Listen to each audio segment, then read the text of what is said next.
Hello guys, एक और बेहतरीन खबर निकल कर सामने आ रही है। पाकिस्तानी मीडिया बौखलाई हुई है और आसिम मुनीर को गाली दे रही है। बोल रही है कि इन्होंने एक लंच के चक्कर में पाकिस्तान बेच दिया है, ईरान को धोखा दिया है।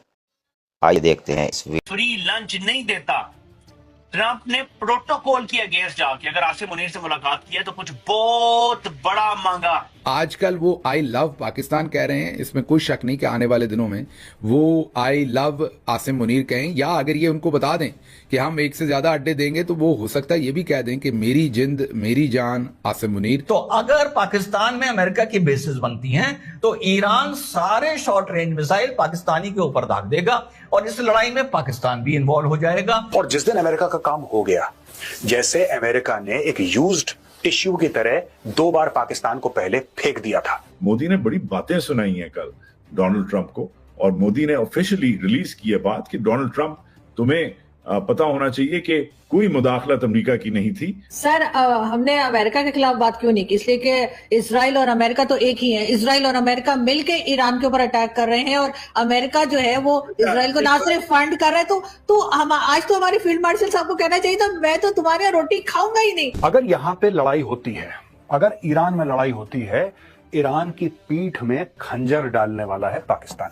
पाकिस्तान धोखा देगा ईरान को। एक तो कौमी आदत है पाकिस्तानियों की क्योंकि अमेरिका से अगर हम बातचीत कर रहे हैं तो कुछ ना कुछ लेन देन की बात होगी और फिर हम कहेंगे ठीक है जी, आप हमारी स्पेस यूज कर लीजिए, एयर स्पेस यूज कर लीजिए, या हमारे यहाँ कोई जगह ले लीजिए ड्रोन श्रोन के लिए। बच्चों वाली बात है मैडम। एक बात बताएं, अमेरिका के 25 अड्डे हैं ईरान उधर मिडिल ईस्ट के अंदर। 25 अड्डे हैं। अमेरिका की किस अरबी मुल्क के अंदर बेस नहीं है? बताएं मुझे, किसके अंदर बेस नहीं है? इजरायली मारते हैं गोली, ईरानी जनरल के सीने में लगती है आके, वो जिधर भी होते हैं। क्या अमेरिका को हमारी जरूरत है? क्या बच्चों वाली बातें करते हैं वो? वैसे फिर हमें आर्गुमेंट नहीं ना हमें मिलता की करना है तो हाँ। नहीं करना। इस मीटिंग में प्रेसिडेंट डोनाल्ड ट्रंप ने डिस्कस किया है फील्ड मार्शल आसिम मुनीर से ईरान के बारे में, ईरान के इशू पर। उन्होंने बताया भी क्या है। उन्होंने कहा कि ही इज नॉट हैप्पी और बहुत सारी चीजें उन्होंने इसके ऊपर की कि हाँ डिस्कशन हुई है इसके ऊपर। और फिर उन्होंने एक बात ये की कि पाकिस्तान जितना ईरान को जानता है उतना कोई और नहीं जानता। उन्होंने कहा पाकिस्तान सबसे ज्यादा जानता है ईरान को। इसका मतलब है कि पाकिस्तान से ईरान को डिस्कस करना जो है वो तय पाया हुआ था। वैसे तो मैं आपको ये बता दूं, ये आप एक रिवार्ड के तौर पर भी देख सकते हैं कि वहां पर बुलाकर जो है थैंक यू किया गया है। और क्योंकि उन्होंने कहा कि मैंने जनरल आसिम मुनीर को शुक्रिया अदा करने के लिए बुलाया। प्रेसिडेंट डोनाल्ड ट्रंप ने कहा है, प्रेसिडेंट डोनाल्ड ट्रंप ने कहा कि मैंने फील्ड मार्शल को अमेरिका थैंक यू करने के लिए बुलाया है कि उन्होंने जंग नहीं की और जंग रोक दी। पाकिस्तान ने अमेरिका के साथ हाथ मिलाया। और दोस्तों, जब field marshal Asim Munir Trump के साथ बैठ के व्हाइट हाउस में खाना खा रहे थे, तब पाकिस्तान क्या बदमाशी कर रहा था जो मीडिया ने कवर करा है। दोस्तों, Pakistan is allowing Battlefield Airborne Communication Node (BACN) of the United States to spy on Iran. Pakistan के एयर स्पेस में अमेरिकन प्लेन्स फ्लाई कर रहे हैं क्योंकि पाकिस्तान और ईरान का बॉर्डर है, और अमेरिकन प्लेन्स जो है वो वहां पे फ्लाई कर रहे हैं। ये है बैटलफील्ड एयरबॉर्न कम्युनिकेशन नोड और इसका नाम है BACN 11-9001 और इसको स्पॉट करा गया है फ्लाइट रेडार 24 जो साइट है उस पर। इसका क्या मतलब है दोस्तों? इसका यह मतलब है कि जो मैं 1.5 साल से लगातार बोलता चला आ रहा हूं, हर महीने लगभग मैंने बोला है, हर महीने 1.5 में जब भी ऐसी कोई स्टोरी सामने आई है, मैंने यही बात, मेरा एनालिसिस इसी बात पे निर्भर करता है। और आज तक जहां तक पाकिस्तान है और जहां तक ईरान या अफगानिस्तान की बात है, बार बार एक ही बात मैं बोल रहा हूं, पाकिस्तान ईरान को धोखा देगा। कहा जा रहा है कि प्राइम मिनिस्टर को ये इंपॉर्टेंस क्यों नहीं दी गई कि अमेरिका के प्रेसिडेंट उन्हें बुलाते और उनके बजाय जो है वो आर्मी चीफ या फील्ड मार्शल को बनाया गया। देखिए जी, बहुत शुक्रिया मैडम। देखिए, पहली बात तो ये है कि हमारे मुल्क के अंदर जो बैलेंस ऑफ पावर है वो एक हाइब्रिड मॉडल के अंदर है, पहली बात। दूसरी बात ये है कि ये ही एक निजाम है जो यहाँ पे चलता है और दुनिया इसको रिकग्नाइज करती है, एक्सेप्ट करती है। तीसरी बात इसमें समझने वाली ये है कि जनरल आसिम मुनीर जो है, he is the most powerful man in this country. इसमें कोई दो राय तो नहीं है, he is the most powerful man. और ये भी रिसेंटली जो मार्का हक हुआ भारत के खिलाफ, जो ऑपरेशन बुनियान अल मरसूस, और भारत ने जो एक ऑपरेशन हमारे खिलाफ किया, उसमें general Asim Munir was the man who was calling the shots. He was the man, basically वो कर रहे थे सारा कुछ।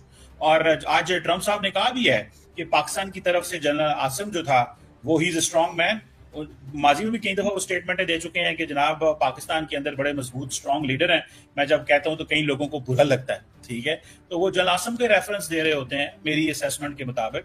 आज भी उन्होंने कहा भारत के साथ अमन करने में इनका किरदार था। इस मीटिंग में ईरान डिस्कस किया गया, लेकिन इस मीटिंग में कश्मीर डिस्कस नहीं किया गया, जो अभी तक की रिपोर्ट हमारे सामने आ रही है। अगर किया गया होगा तो हम बाद में आपके सामने वो भी रखेंगे। लेकिन एक ऐसे वक्त में कि जब ईरान और इजराइल की जंग चल रही है और दुनिया इस वक्त कई जंगों के दहाने पर खड़ी है और ऑलरेडी कई जंगें लगी हुई हैं और अभी अभी इंडिया और पाकिस्तान की एक जंग खत्म हुई है, ऐसे वक्त में ये मीटिंग इतनी अहम क्यों थी, ये आपके सामने रखेंगे। तो जैसा कि मैंने कहा कि ये तो बड़ी ही खुशी की बात है कि प्रेसिडेंट ट्रंप, दुनिया की सबसे बड़ी सुपर पावर के प्रेसिडेंट की तरफ से कहा जाए कि आई लव पाकिस्तान। और मेरे लिए ऑनर की बात थी कि मेरी मुलाकात हुई जनरल आसिम मुनीर से। लेकिन हमने ये देखा इस मीटिंग के अंदर कि जो अभी तक रिपोर्ट आई है कि जैसे जैसे वो पाकिस्तान की बात कर रहे थे प्रेसिडेंट ट्रंप, उसके साथ साथ ही उन्होंने इंडिया की बात भी की। देखें, ये तो पाकिस्तान के आर्मी चीफ या फील्ड मार्शल से मुलाकात हो रही थी, लेकिन इंडिया की बात हर सेंटेंस में रही है। एक सेंटेंस में एक बात की जा रही थी पाकिस्तान की, उसके साथ ही उन्होंने भारत के मुतालिक भी प्रेसिडेंट ट्रंप ने बात की है। तो इससे ये लगता है कि, यानी मैं अपना तजिया पेश कर रही हूं कि क्या वो इसको अच्छा नहीं महसूस कर रहे थे कि जो इंडिया है वो इसको ये इस तरह लेगा, या ये कि अगर मैंने इस वक्त इंडिया की बात ना की तो जाहिर है कि इंडिया की तरफ से इस वक्त काफी नाराजगी है। पाकिस्तान में चल रहा है कि इंडिया बहुत परेशान है इस मीटिंग से, क्योंकि जनरल आसिम मुनीर की जो मीटिंग हुई है इसके ऊपर भारत में इसको पसंदीदगी से नहीं देखा जा रहा। सर, हमने अमेरिका के खिलाफ बात क्यों नहीं की? इसलिए कि इजराइल और अमेरिका तो एक ही है। इजराइल और अमेरिका मिलके ईरान के ऊपर अटैक कर रहे हैं और अमेरिका जो है वो इजराइल को ना सिर्फ फंड कर रहा है, तो हम आज तो हमारे फील्ड मार्शल साहब को कहना चाहिए था, मैं तो तुम्हारी यहाँ रोटी खाऊंगा ही नहीं जब तक तुम लोग इजराइल को नहीं रोकोगे कि वो ईरान पे अटैक करना बंद करे। मैंने रोटी नहीं खानी, उन्होंने बाहर व्हाइट हाउस के बाहर ही बैठ जाना था चादर बिछा के। पाकिस्तान ने इजराइल को एग्रेसर कहा, बात खत्म। हम अमेरिका आप देखें, जर्मनी ने भी कहा है कि जो इजराइल करता है ठीक करता है। फ्रांस, हम किस किस से लड़े? हमारा काम है इजराइल के एग्रेशन की बात करना, बाकी दुनिया का क्या मौकफ है, हम अपना काम अदा करते जा रहे हैं। हम इजराइल के मामले में साइलेंट नहीं रहे लाइक इंडिया तो जो है वो उसने कहा नहीं है। अब इंडिया भागा भागा जाएगा ईरान, देखिए हमें बड़ा अफसोस हुआ, ठीक है। अब जब ये जंग थमेगी तो इंडिया किस मुंह से जाके ईरान से कहेगा हमें चाबहार पोर्ट में ये इंटरेस्ट दो, ये एंट्री दो, ये एक्सेस दो? तो जो आप तो बोले कुछ नहीं। यह दो स्टेट्स की लड़ाई नहीं है, ये दो कौमों की लड़ाई है, ये मुसलमान और यहूद की लड़ाई है।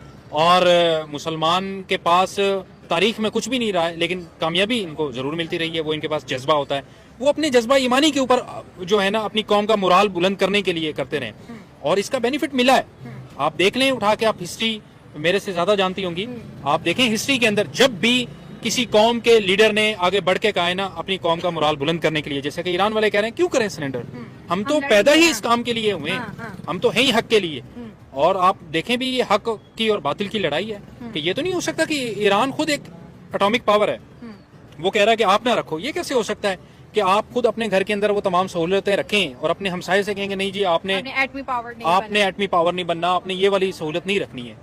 तो ये सबका राइट है, डिफेंस सबका राइट है, और ये हमेशा से होता हुआ चला आ रहा है। आप देखेंगे एट द एंड इसमें फतह जो है वो ईरान। कई पाकिस्तानी बड़े खुश थे कि और ट्रोल करने की कोशिश कर रहे हैं, मुझे कह रहे हैं मेजर साहब ये देखो अब तो आसिम मुनीर जो है वो गया है, अब तो हमारे रिश्ते बड़े अच्छे हो गए अमेरिका के साथ। नहीं, आपके साथ कभी भी अमेरिका से रिश्ते अच्छे नहीं थे। रिश्ते अच्छे तब होते हैं जब आप बराबरी के होते हैं, या आपके पास कुछ होता है देने के लिए दूसरी पार्टी को। ये रिश्ते अच्छे वो रिश्तेदारी वाले नहीं है, और रिश्तेदारी में भी आप देख लीजिएगा, ये फैक्ट है, आपको कड़वा लगे तो मैं माफी चाहता हूं, रिश्तेदारी में भी ये होता है कि जो सक्सेसफुल और अमीर रिश्तेदार होता है उसको कुर्सी पहले दी जाती है, उसको पानी पहले पूछा जाता है। ये बात सच है। तो पाकिस्तान ऐसा क्या दे रहा है अमेरिका को कि आसिम मुनीर को बैठ के खाना खिला रहा है डोनाल्ड ट्रंप? तो अमेरिका अगर इस जंग में कूदता है तो सोचे कि रशिया कहां खड़ा होगा, आपका चाइना कहां पे खड़ा होगा। वो कंट्रीज जो ईरान को सपोर्ट करते हैं, आज प्यूटन का बयान आपने शायद सुना होगा कि उसने ये कहा कि हम ये सोच भी नहीं सकते थे कि ईरान इस हद तक फाइट करेगा। इतना ईरान के मिसाइल खत्म हो जाएंगे, लेकिन अभी उसके पास है। हमने ईरान को मदद की भी, वो करवाई कि हम आपकी मदद के लिए तैयार हैं, लेकिन उन्होंने कहा कि हम आपकी मदद नहीं चाहिए। ये पुतिन ने बोला है, ये आज प्यूटन का बयान है जो मैं अभी ट्विटर पे देख के आया हूँ। अच्छा, चले ठीक है, ईरान इस वक्त बड़ी बहादुरी से लड़ है, लड़ना या सरेंडर ना करना एक अलग चीज। अगर ईरान इसराइल और अमेरिका के सामने खड़ा रहता है और वो एक के बाद एक, जिस तरह उनकी मिलिट्री उन्होंने चीफ मार दिए, उनकी बड़ी लीडरशिप उन्होंने खत्म कर दी, ईरान की बड़ी पावर थी उनकी प्रोक्सीज, वो प्रोक्सीज उन्होंने खत्म कर दिया। अब अगर इसराइल उनके इंफ्रास्ट्रक्चर को टारगेट करता है, उनके ऑयल और गैस रिजर्व को टारगेट करता है, उनके सारी की सारी इकोनॉमी को टारगेट करता है, तो फिर देखिए लड़ना ना लड़ना तो मैटर ही नहीं करता। मेरी बात सुने, इस वक्त कुछ बचेगा ही नहीं ईरान के पास। आप ईरान की तारीख से वाकिफ नहीं है जी, बताएं। ये करबला का जो है वो मैदान है, यहाँ पे मुसलमान कंट्री है ईरान, वो डरने वाला नहीं है। इस वक्त बका की जंग लड़ी जा रही है। आपने आज उसका जो ईरान का खमीनी है उसका बयान नहीं सुना? हाँ। कि हम जो है वो शहीदों के वारिस हैं, इमाम हुसैन की वो धरती है, करबला का जो है ना वो मुल्क है, तो हम अपनी बका के लिए हर हद पार करेंगे। अमेरिका इस जंग में कभी भी नहीं कूदेगा, ये मैं आपको गारंटी से कहता हूँ, जो मेरा तजिया है। अमेरिका इस जंग में कभी इसराइल सर ये तो समझ नहीं आ रही, इसराइल अमेरिका की इजाजत के बगैर ईरान पे हमले नहीं कर सकता, और अगर अमेरिका नहीं है तो फिर अमेरिका ईरान को क्यों बोल रहा है कि सरेंडर कर दो, हथियार गिरा रहा हूँ। भले अमेरिका था या इसराइल है, उन लोगों को ये अंदाजा ही नहीं था कि सामने से क्या रिटेलिएशन आएगी। अमेरिका किसी को फ्री लंच नहीं देता। ट्रंप ने प्रोटोकॉल के अगेंस्ट जाके अगर आसिम मुनीर से मुलाकात की है तो कुछ बहुत बड़ा मांगा। आजकल वो आई लव पाकिस्तान कह रहे हैं, इसमें कोई शक नहीं कि आने वाले दिनों में वो आई लव आसिम मुनीर कहें, या अगर ये उनको बता दें कि हम एक से ज्यादा अड्डे देंगे तो वो हो सकता है ये भी कह दें कि मेरी जिंद मेरी जान आसिम मुनीर। तो अगर पाकिस्तान में अमेरिका की बेसिस बनती हैं तो ईरान सारे शॉर्ट रेंज मिसाइल पाकिस्तानी के ऊपर दाग देगा और इस लड़ाई में पाकिस्तान भी इन्वॉल्व हो जाएगा। और जिस दिन अमेरिका का काम हो गया, जैसे अमेरिका ने एक यूज्ड टिश्यू की तरह 2 बार पाकिस्तान को पहले फेंक दिया था। मोदी ने बड़ी बातें सुनाई हैं कल डोनाल्ड ट्रंप को, और मोदी ने ऑफिशियली रिलीज की है बात कि डोनाल्ड ट्रंप, तुम्हें पता होना चाहिए कि कोई मुदाखलत अमेरिका की नहीं थी। सर हमने अमेरिका के खिलाफ बात क्यों नहीं की, इसलिए कि इसराइल और अमेरिका तो एक ही है। इसराइल और अमेरिका मिलके ईरान के ऊपर अटैक कर रहे हैं और अमेरिका जो है वो इसराइल को ना सिर्फ फंड कर रहा है, तो हम आज तो हमारे फील्ड मार्शल साहब को कहना चाहिए था मैं तो तुम्हारे यहाँ रोटी खाऊंगा ही नहीं। अगर यहाँ पे लड़ाई होती है, अगर ईरान में लड़ाई होती है, ईरान की पीठ में खंजर डालने वाला है पाकिस्तान। पाकिस्तान धोखा देगा ईरान को। एक तो कौमी आदत है पाकिस्तानियों की, क्योंकि अमेरिका से अगर हम बातचीत कर रहे हैं तो कुछ ना कुछ लेन देन की बात होगी और फिर हम कहेंगे ठीक है जी आप हमारी स्पेस यूज कर लीजिए, एयर स्पेस यूज कर लीजिए, या हमारे यहाँ कोई जगह ले लीजिए ड्रोन श्रोन के लिए। बच्चों वाली बात है मैडम, एक बात बताएं, अमेरिका के 25 अड्डे हैं ईरान उधर मिडल ईस्ट के अंदर, 25 अड्डे हैं। अमेरिका की किस अरबी मुल्क के अंदर बेस नहीं है, बताएं मुझे, किसके अंदर बेस नहीं है? इजरायली मारते हैं गोली, ईरानी जनरल के सीने में लगती है आके, वो जिधर भी होते हैं। क्या अमेरिका को हमारी जरूरत है? क्या बच्चों वाली बातें करते हैं वो, वैसे फिर हमें आर्गुमेंट नहीं ना हमें मिलता की करना है तो हाँ। नहीं। इस मीटिंग में प्रेसिडेंट डोनाल्ड ट्रंप ने डिस्कस किया है फील्ड मार्शल आसिम मुनीर से ईरान के बारे में, ईरान के इशू पर। उन्होंने बताया भी क्या है, उन्होंने कहा कि ही इज नॉट हैप्पी, और बहुत सारी चीजें उन्होंने इसके ऊपर की कि हाँ डिस्कशन हुई है इसके ऊपर। और फिर उन्होंने एक बात ये की कि पाकिस्तान जितना ईरान को जानता है उतना कोई और नहीं जानता। उन्होंने कहा पाकिस्तान सबसे ज्यादा जानता है ईरान को। इसका मतलब है कि पाकिस्तान से ईरान को डिस्कस करना जो है वो तय पाया हुआ था। वैसे तो मैं आपको ये बता दूं, ये आप एक रिवार्ड के तौर पर भी देख सकते हैं कि वहां पर बुलाकर जो है थैंक यू किया गया है, और क्योंकि उन्होंने कहा कि मैंने जनरल आसिम मुनीर को शुक्रिया अदा करने के लिए बुलाया। प्रेसिडेंट